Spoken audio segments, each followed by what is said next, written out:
It's clean, quiet, sleek, state-of-the-art, just like Metrorail. And just like Metrorail, expectations for ridership have been lowered. A year ago, county pamphlets were touting daily ridership projections of some 40,000.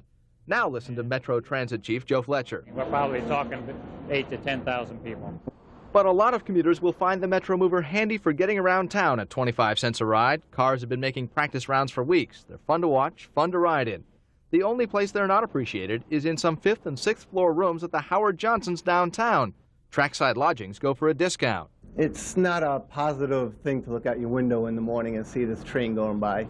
The People Mover is almost fully automated. No workers will man the stations or the cars. And then there's the voice. Please stand clear of the doors.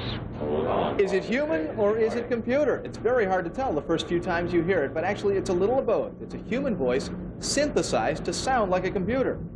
Because research shows we pay more attention that way. Hold on while the train is departing. People notice the uniqueness of the tones and how they're enunciated. Well, they pay attention to a computer voice more than a human voice. Yes, when it's repetitive.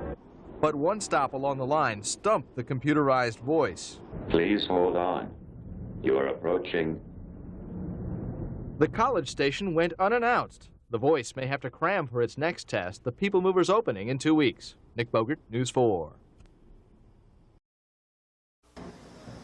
If you're a regular Metrorail user, this was a day to save even more precious seconds in getting downtown to work on time. You see, today is the official opening of Metromover, that much-awaited extension to Metrorail that now takes you on a 2-mile loop around and through the inner city with 9 downtown stations to get off. Even better, the rides are going to be free today through Sunday. And when fares go into effect on Monday, it won't be so bad either. 25 cents a ride or free when you transfer from Metrorail. Now, every commuter I talk to could hardly complain about the service. A Metromover car comes by every 90 seconds to pick you up. But it was a toss-up as to which is better, the time saved or the scenery. If you try to drive in, forget it. There's no way you can do it. So it saves you, the time, the aggravation, the parking, everything else. Definitely worth it. Truthfully, the scenery.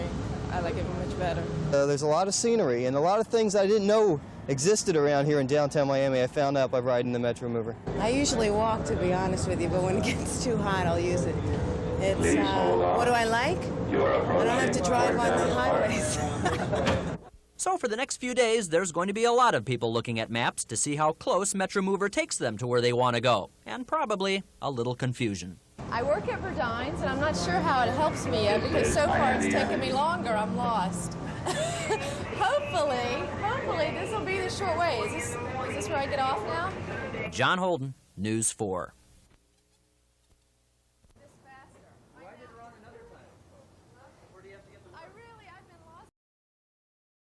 Is with the first day report. Steve. John, after more than 10 years on the drawing board and under construction, the Metromover is finally moving. It's being hailed as a boon to downtown Miami business and as the vital link that could help ease the Metrorail's low ridership blues. The system opened with the abundant fanfare and ceremony that has accompanied the entire Metrorail and People Mover project, including, of course, the mandatory ribbon cutting. Passengers were eager to take their first 1.9-mile round trip around downtown Miami on the system that carries them anywhere from 25 to 50 feet above the city. The 10-minute trek includes stops at 9 stations. Transit officials hope the $145 million Metromover will attract 8,500 riders a day initially and will help attract an additional 1,000 new riders to Metrorail now that the two systems are linked and rolling. Now, if you want to see what Metromover is all about, you can ride for free now through Sunday. The normal 25-cent fare is being waived. Your best bet is probably to come here to the government center where we are now, and that's where Metromover does tie into the Metrorail. Weekday hours run from 6:30 a.m. to 8 p.m., and on weekends, you can ride from 8:30 in the morning until 6:30 at night. Hopefully, though, it'll be more than a tourist attraction and a pretty way to see the city. It'll become a vital part of our transportation system. John? Thank you, Steve.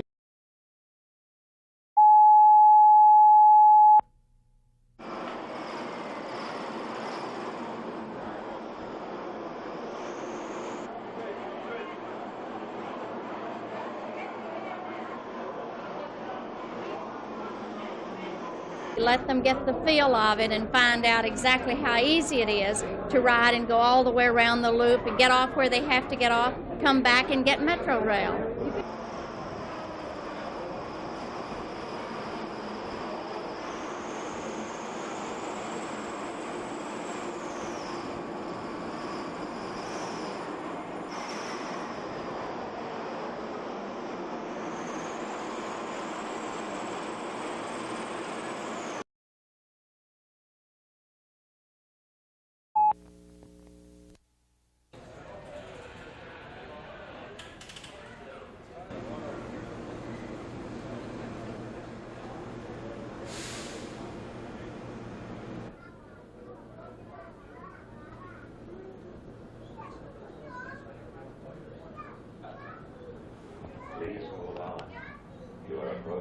You're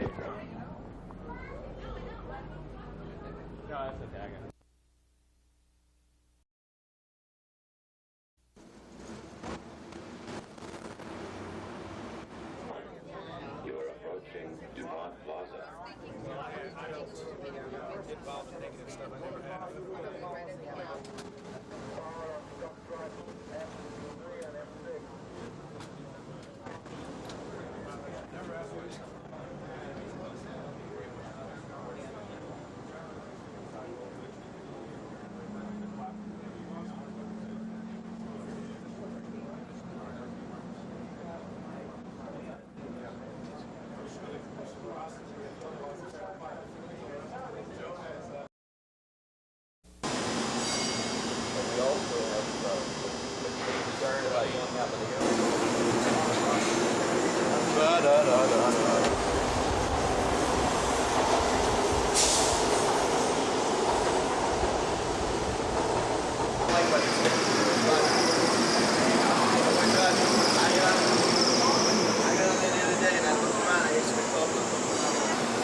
I'm Mel Taylor, Metromover.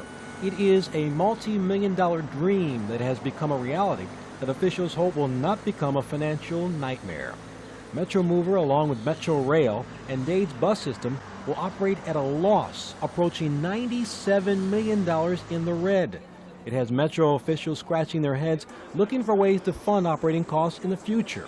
For now, there are smiles all around at this gleaming new system. Miami Avenue. Metromover's losses the first year, for example, will be $1.2 million. A year later, add another $2.3 million. How will the county make up the difference? We have to plan to have that money in our budget. At budget time, we will just have to have that money in transportation for operating funds. There are a number of ideas being discussed right now to generate the money to cover the deficit. An extra 1-cent sales tax increase, for instance. The Florida legislature might be asked for help. Other proposals include the possibility of a special tax on cars parking on lots downtown, or doubling fees for car registration. Another suggestion from Osterley is to use money from a state lottery if that's approved. I don't believe in putting any more tax on the local homeowner. I know that we're trying to get the fire tax out from under our 10 mil cap. I'm really hoping that that doesn't pass, because that way that gives us the right then to go back in and tax the homeowner more. I don't want to see that, Mel. I want to see a more fairly taxed county. And right now, a Chamber of Commerce committee is taking a hard look at transportation with a goal of making recommendations to cut costs, waste, and find needed revenue. The first report from the committee is expected later this month. In Miami, Mel Taylor, Channel 10 Eyewitness News.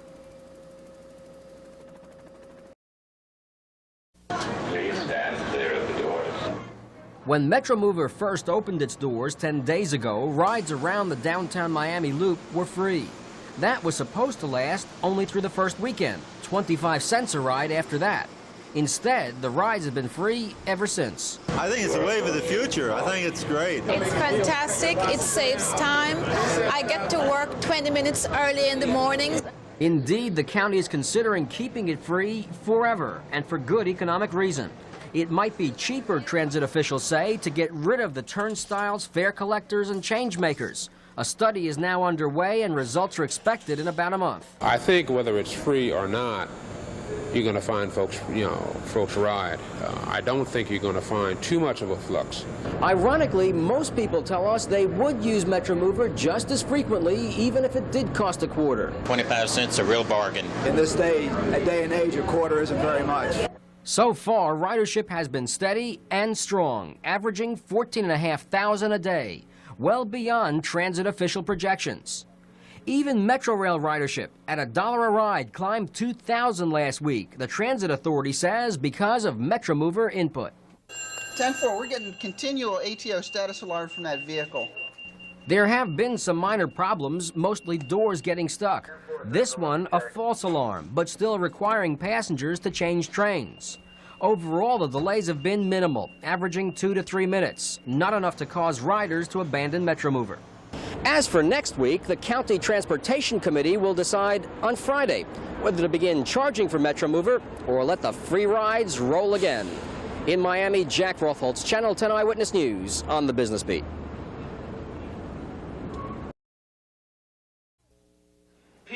The people attending this convention are spending most of their time in meetings and listening to speeches, but they've been urged to get out and try Metrorail.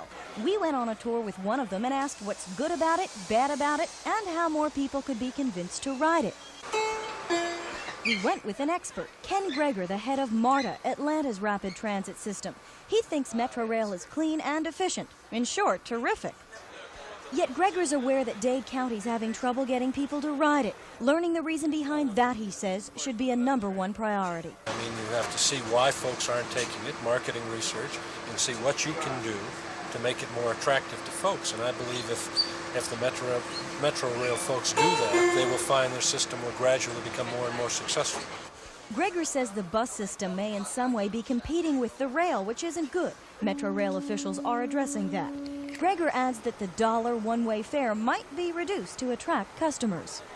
If that is what's necessary in order to increase the ridership, then you should experiment with it. Okay. You need to look at it from an enterprise point of view.